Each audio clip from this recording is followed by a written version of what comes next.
तो पाकिस्तान की तरफ से धमकी आई है। क्या बात कर रहे हैं? इंडिया को ही नहीं, इजराइल को भी। और इनकी धमकी देखकर या सुनकर मेरा एक ही रिएक्शन आया। मैं तो डर गई। एनीवेज, इजराइल की धमकी के बारे में पहले थोड़ा सा बात कर लेते हैं। इजराइल को पाकिस्तान ने क्या धमकी दी है। इजराइल ने या इजराइल को पाकिस्तान धमकी देता है ये कहकर कि अगर इजराइल ने ईरान के ऊपर न्यूक्लियर बॉम्ब चलाया या कोई भी डर्टी बॉम्ब चलाया तो उसका जवाब मुस्लिम बॉम्ब यानी कि हमारी तरफ से, पाकिस्तान की तरफ से न्यूक्लियर बॉम्ब से दिया जाएगा। और ये देखकर तो इजराइल बहुत डर गया होगा ना। और उसी के साथ साथ चलते चलते इंडिया को भी एक अलग धमकी आ गई कि अगर इंडिया इन्वॉल्व होता है इस मैदान में या इजराइल वर्सेस ईरान की फाइट में, या इंडिया हेल्प करता है तो पाकिस्तान बीच में आ जाएगा और इंडिया तो डरने लग जाएगा। और इंडिया अगर किसी भी किस्म की एक्स्ट्रा एफर्ट देता है या मिलिट्री पावर देता है या जो भी कुछ करता है तो पाकिस्तान पूरी तरह से कमिटेड है। हर पॉसिबल तरह से, हर पॉसिबल वे में पाकिस्तान हेल्प करेगा ईरान की। वाह जी वाह। इसे कहते हैं हाथी के दिखाने के और खाने के दांत। और हम सबको मालूम है कि पाकिस्तान का जो हाल किया इंडिया ने रिसेंटली, और उसके बाद पाकिस्तान किस तरह मांग रहा था माफी, और स्टिल धमकी देना नहीं भूला। और इसके अलावा इजराइल से जिस तरह ये डरते हैं उसका सबूत हमें टाइम एंड टाइम अगेन मिलता रहता है। हालांकि कुछ दिन पहले इजराइल की एक वीडियो बहुत फ्लोट हो रही थी सोशल मीडिया पर, जहां पर उनके मेन हेड ये कहते दिखे थे कि ईरान के बाद नंबर पाकिस्तान का, क्योंकि वो किसी भी नापाक देश को जो टेररिज्म को स्पॉन्सर करता है, जो टेररिस्ट फैलाता है, उनके हाथ में न्यूक्लियर पावर नहीं दी जा सकती। शायद इसलिए भी पाकिस्तान परेशान है। बट क्या इस धमकी से हमें डरना चाहिए? इससे ज्यादा नहीं, क्योंकि पाकिस्तान का हमें पता है इस थ्योरी में कि पाकिस्तान विल गेट इन्वॉल्व, और उसके अलावा अपनी मिलिट्री पावर या उसके अलावा न्यूक्लियर पावर यूज कर सकता है। इस सभी न्यूज में, इस सभी अफवाह में या इन सभी स्टेटमेंट फ्रॉम द पाकिस्तान में ही घोल घपला है। क्यों? क्योंकि अगर Pakistan wants to get involve, war पैसा मांगती है। पैसा कहां से आएगा? एक भीख मंगा देश जो अपना गुजारा भीख से करता है, जो वेस्ट के या अमेरिका के या ओवरऑल पैसों पे पलता है, क्या वो एक वॉर में जाकर अफोर्ड कर सकता है ये सब कुछ? इट इज लाइक कि रोटी का पैसा नहीं है और आप सपने देख रहे हो ताजमहल के। सो बेसिकली अगर एक भीख मंगा देश जिसका खुद का गुजारा नहीं होता, वो क्या करेगा? क्या वो सिर्फ और सिर्फ जो उसके पास लोग हैं या जो उनके पास मिलिट्री पावर अगर फील्ड पर है उन्हें ही दे सकता है? इससे ज्यादा तो क्योंकि पैसों से वो हेल्प नहीं कर सकता।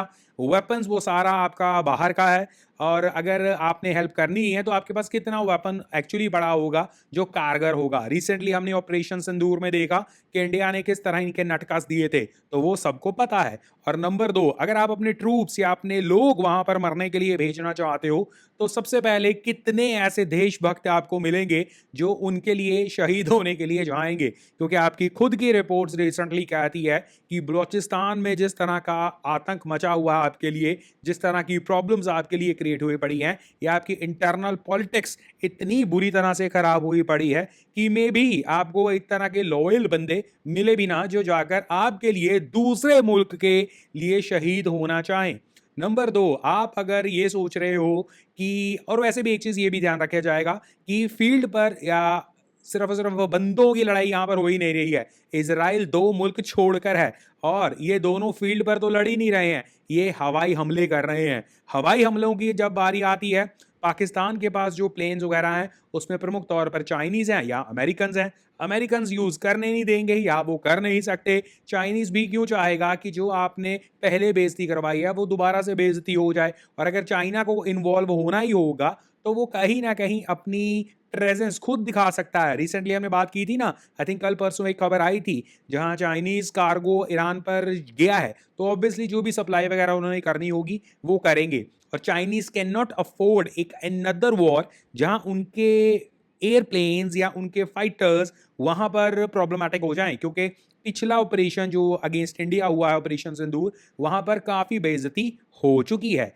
तो बचा-कुचा क्या रहा? बचा-कुचा रहा आपका डी न्यूक्लियर बॉम्ब, जिसे ये पाकिस्तान वाले कहते हैं मुस्लिम बॉम्ब। अब ये न्यूक्लियर बॉम्ब, जिसे सो कॉल्ड आप मुस्लिम बॉम्ब कहते हो, वो आप यूज़ करने की औकात रखते हो?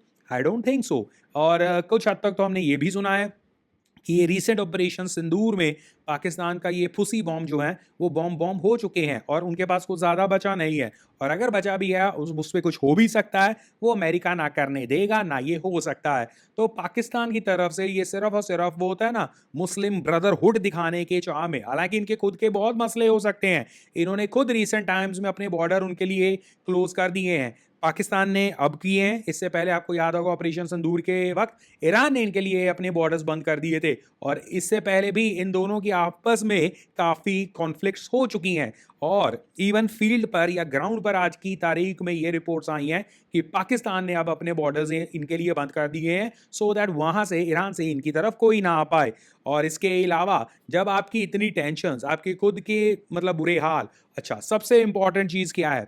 अगर पाकिस्तान में किसी के पास कुछ पैसा है, या शुड ऐसे बहुत पैसा है, वो है इनके मिलिट्री के जर्नल्स या इनके फील्ड मार्शल्स या जो भी इनके हायर पोस्ट में या मिलिट्री पोस्ट में रहते हैं, उन सभी के पास जो पैसा है वो डायरेक्टली या इनडायरेक्टली आपको कहीं ना कहीं मिलेगा यूरोपियन साइड या अमेरिकन साइड। तो अगर ये चीज़ हम मानकर चलते हैं कि ये सारा कुछ इनके पास अमेरिकन साइड में ये सारा पैसा वूसा पड़ा है, तो डू यू रियली थिंक कि मगरमच्छ, अगर आप समंदर में हो या आप पानी में हो, तो पानी में रहकर आप मगरमच्छ से बाहर ले सकते हो? डायरेक्टली आपके सारे इन्वेस्टमेंट्स, सो कॉल्ड आपका पैसा छुपाया, वो सब कहीं ना कहीं जब्त हो सकता है। तो I don't think so military power इतना दिमाग या इवन पॉलिटिकली वो ये काम करेंगी जहां वो इसराइल के अगेंस्ट जाना कहीं ना कहीं स्टेप लेंगे। सो ये मुझे नहीं लगता। नंबर दो, अगर इंडिया सपोज इन्वॉल्व हो भी चाहता है, पहली बात तो दे नो कि इंडिया इन्वॉल्व नहीं होगा। क्यों नहीं होगा उसके बारे में भी बात करते हैं, बट वही बात है ना, हर बात बिना इंडिया की इनकी कहाँ पूरी होती है। और इंडिया को जब तक ये बातों बातों में कुछ सुना ना दे, इनकी रोटी तो हजम नहीं होती है।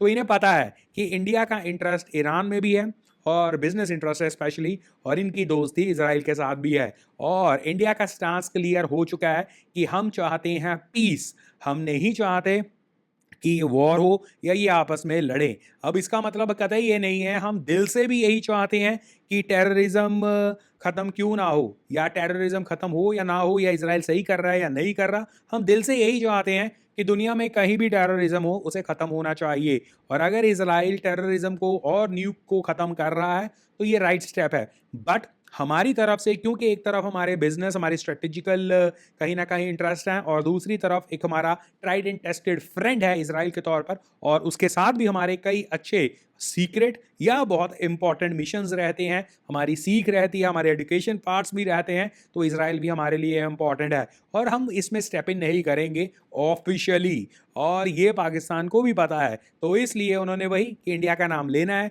और इंडिया को हर बात पर, चाहे वो पानी पे धमकी हो, चाहे वो वॉर में धमकी हो, चाहे वो ये हो, चाहे वो हो, क्या करें, दूर रहा नहीं जाता ना इंडिया के साथ। भले ही उसके बाद बिल्कुल वो कोने में जाकर बस हो गया बस करो, वो करना पड़ता है, बट क्या करें, आदत से मजबूरी। एनीवेज, तो पाकिस्तान की ये धमकी जिसमें हम काफ़ी डर गए हैं, बट ये चीज़ ध्यान रखना कि ज़रूरत से ज़्यादा अगर कोई वो कहे ना, बढ़ के मारे जैसे हम कहते हैं, काफ़ी अपने आप को अग्रेसिव दिखाए कि हट जाओ, हम खड़े हैं पीछे, हमारे भाई को, हमारे ब्रदर को मत छेड़ना, पता लगे इजराइल गुस्सा कर जाए।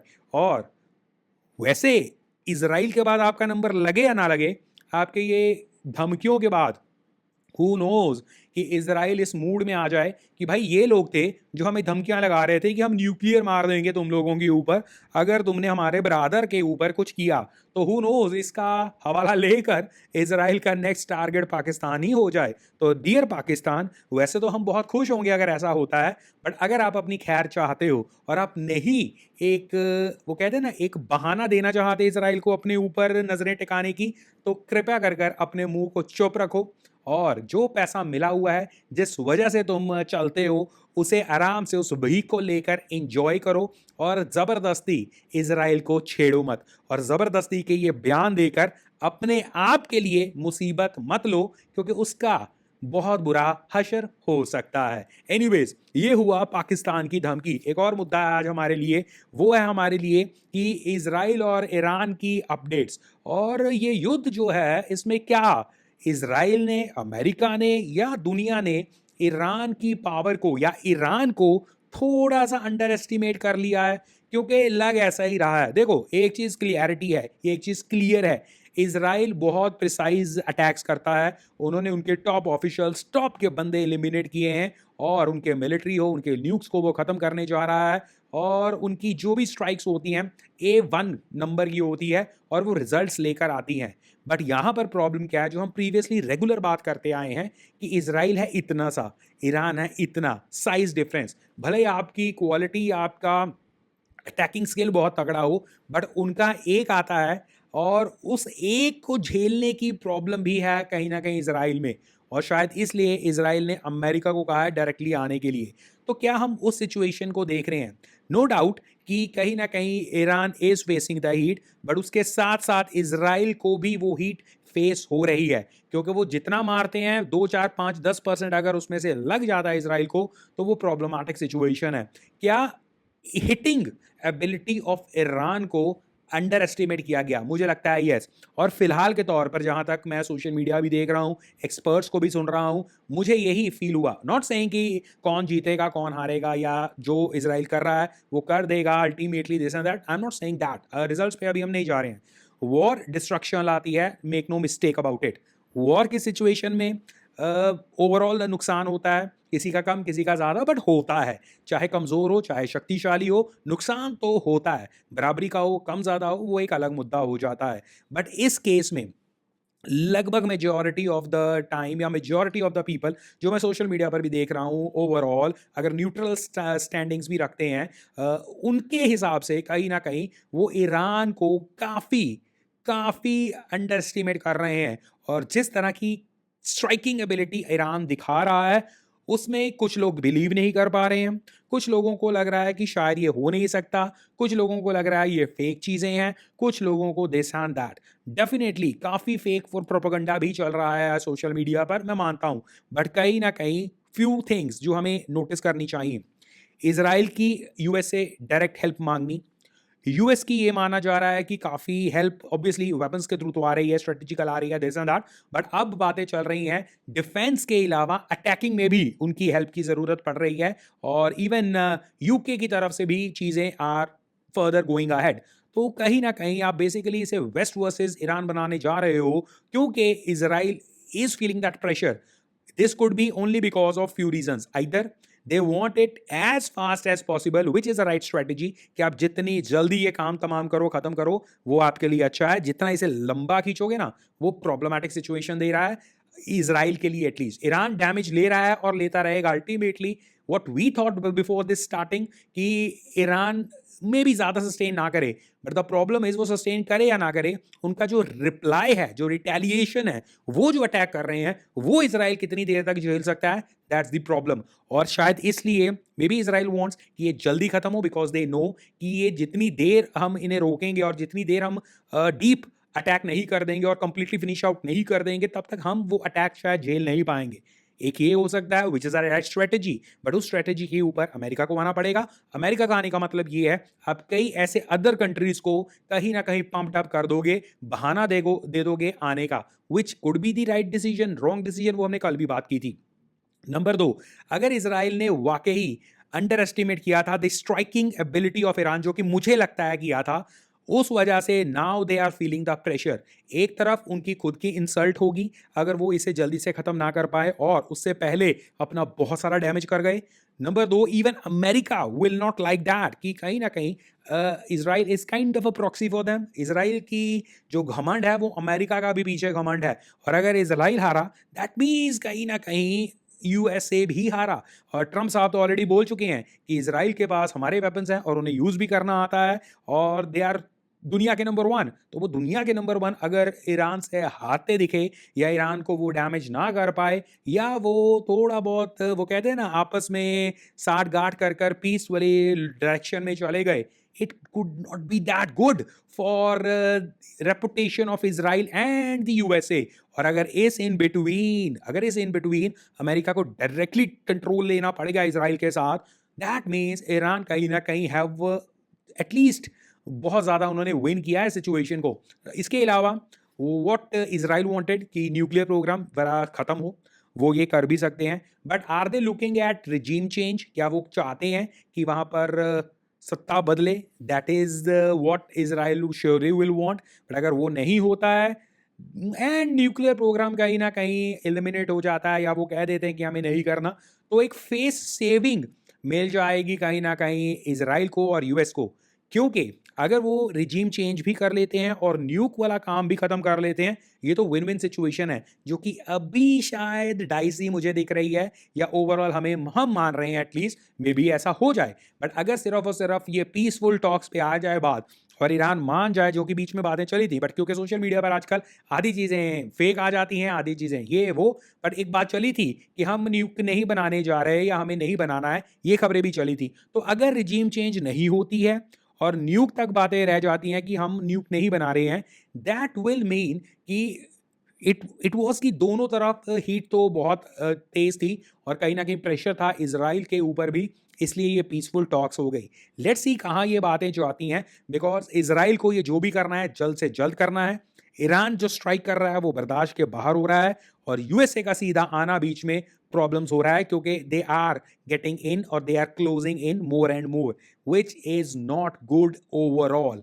बाकी लेट अस सी इस सारे माहौल में क्या हिसाब-किताब होता है। पाकिस्तान की धमकी वाज़ फनी, बट ईरान और इज़राइल इज़ नॉट फनी और मेक श्योर इज़राइल जल्दी जो है अपना काम तमाम करे ये वाला, नहीं तो थिंग्स आर गेटिंग वर्स। आपको क्या लगता है? बाकी war is a war, but क्या करें, अगर टेररिज्म को एलिमिनेट कर रहे हैं, you have to stand with them. और रही बात इंडिया की, एज़ आई सेड हम स्ट्रेटेजिकली दोनों के साथ हैं, बट अगेन अगर इज़राइल सिर्फ़ और सिर्फ़ ईरान का टेररिज़्म ख़त्म कर रहा है, वो भी इंडिया के हक़ में है। अगर वो न्यूक्स के ऊपर ख़त्म कर रहा है उन्हें, वो भी इंडिया के कहीं न कहीं हक़ में है। और अगर उसके बाद इज़राइल पाकिस्तान के पीछे पड़ जाता है और न्यूक ख़त्म करने को अगर उनके पास बचे-कुचे हैं, वो भी इंडिया के हक़ में है। So basically Israel is doing the work, the dirty work for the Americans, but उसका बेनिफिट हमें ज़रूर है। और अगर इस केस में आपकी सत्ता वही रह जाती है, न्यूक प्रोग्राम ख़त्म हो जाता है और इज़राइल वहाँ पर जीत जाता है, ईरान कह देता है कि हम भी मुँह तोड़ जवाब देकर जीते हैं क्योंकि हमारी सत्ता चेंज नहीं हुई है और सिर्फ़ हम न्यूक नहीं कर रहे हैं, वो भी कहीं न कहीं विन-विन सिचुएशन फॉर ऑल है। इस सारे सिनेरियो को देखना बड़ा इंटरेस्टिंग है, because things can go completely bad and things can all of a sudden can come कि ऑल ऑफ अ सडन चीज़ें अच्छी हो गई हैं। आई होप थिंग्स अच्छी ही हो जाएँ और ये जल्दी से काम खत्म हो जो हो रहा है, बिकॉज़ जितना डिले हो रहा है उतना प्रॉब्लम्स और बढ़ रही हैं। आपके हिसाब से क्या हिसाब-किताब चल रहा है और पाकिस्तान की धमकी के बारे में क्या कहोगे? Anyways piece.